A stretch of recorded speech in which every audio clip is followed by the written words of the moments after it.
It's no secret that gambling addiction is not treated the same in our society as drug and alcohol addictions. It's very, very clear to me why this is the case. Gambling addiction doesn't involve a substance. People have a really difficult time understanding what they can't see. We use our sight to make informed decisions about thousands of things a day, so if we see someone who's using drugs, we can see the physical effects and immediately treat that with the severity that it deserves. But when it comes to the gambling addict who's faking a smile, we have a harder time deciphering what the actual severity is. The issue is that we never really know what's going on in a person's mind, and I mean that in both a physical and a metaphorical sense. My name's Rob, and I'm a recovering compulsive gambler.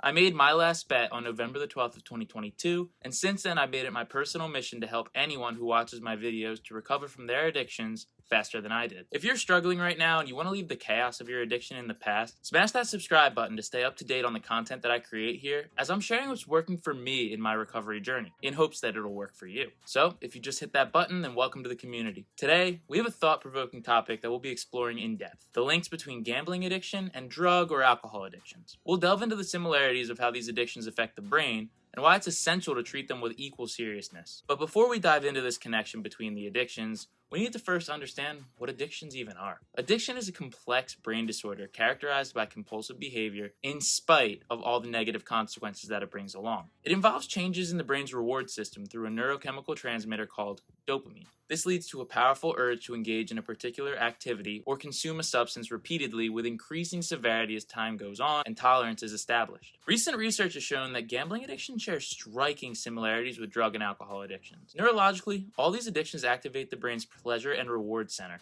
releasing that aforementioned dopamine, which is responsible for feelings of pleasure and reinforcement. This surge of dopamine reinforces the addictive behavior, making people more likely to continue their harmful habits. When someone engages in gambling, takes drugs, or consumes alcohol, the dopamine levels in their brain skyrocket, and this creates a temporary high or a feeling of euphoria. Over time, the brain adapts to these elevated dopamine levels, making it increasingly challenging to experience pleasure from other, healthier activities. This process reinforces the addictive behavior and forms a dangerous cycle where the only way the addict can feel good is to engage in the addictive activity. Treating addiction is essential, regardless of its form. Whether it's gambling, drug, or alcohol addiction, or any addiction, society should approach them all with equal seriousness. It's crucial to remove the stigma surrounding gambling addiction and recognize that it can be just as damaging and disruptive as drug or alcohol addiction, because in the brain, the chemicals that are firing off are the same between spinning slot machines as it would be from doing a line or taking a shot. Of course, the effects on the rest of the body are different, but the effects on your livelihood are much the same. A gambling addict,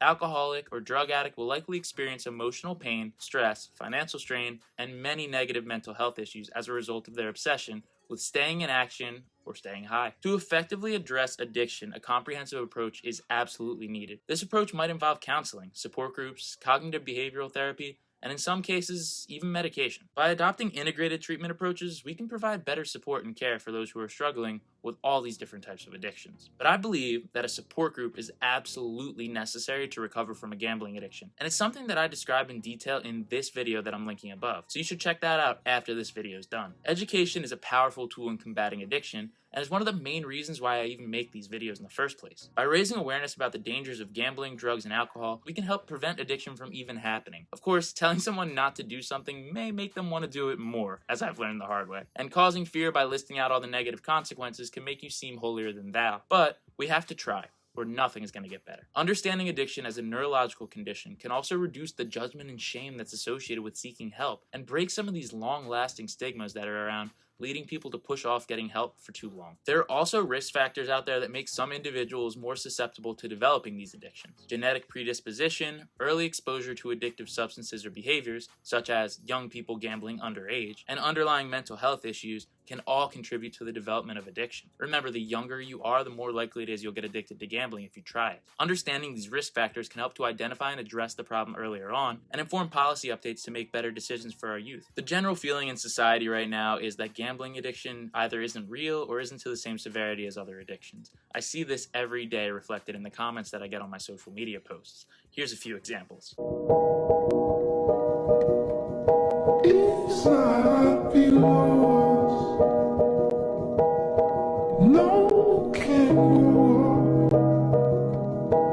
and that I regret. Now, I think that this is just a temporary reaction because gambling is somewhat new in the United States. I mean, it's always been around, but legal gambling since 2018 has skyrocketed, because now there's the precedent to legalize sports gambling, which has set the dominoes falling in terms of what kind of gambling is legal and what's being pushed by society. Now you can't even watch a channel like ESPN without being bombarded with different lines on games. You can't watch any TV channel without seeing some kind of casino or sportsbook commercial. It's becoming increasingly popular to promote gambling, and we need to be aware of all the consequences if you let it go too far. There's so many people out there who think that gambling is a good source of income, that's a great source of fun, and that they will never be the ones that'll get addicted. What I'm here to tell you is anyone can get addicted to anything. You need to always be cautious and realize that what you're doing might not be the best decision for you. Not everyone's a gambling addict. I know that. But if you're struggling with gambling right now, there's no need to continue suffering alone. And if you think that you might have a problem, you probably do have a problem. It's essential to recognize that gambling addiction and drug and alcohol addiction share striking similarities in how they affect the brain, even if those physical effects are different. By treating them with the same severity, we can provide better support to those who are affected and create a more compassionate society. Many people lose their lives to drug and alcohol addiction each year due to overdosing or drinking too much, perhaps getting into a car accident. Many people also lose their lives as a result of gambling addiction. 50,000 people each year, in fact. We have to take this threat seriously and provide support for those who are suffering with all addictions. If you or someone you know is struggling with an addiction, don't hesitate to seek help from professionals and to go to a support group for your addiction. Remember, recovery is possible, and together we can make a really positive change. Now, if you found this video insightful, don't forget to give it a thumbs up and share it with anyone that you think might benefit from it. There will unfortunately come a time where gambling addiction will be much more common than it already is right now. It's my hope that through videos like this, we can begin to build some awareness that's going to be needed to take that challenge head on. That will all happen one day at a time.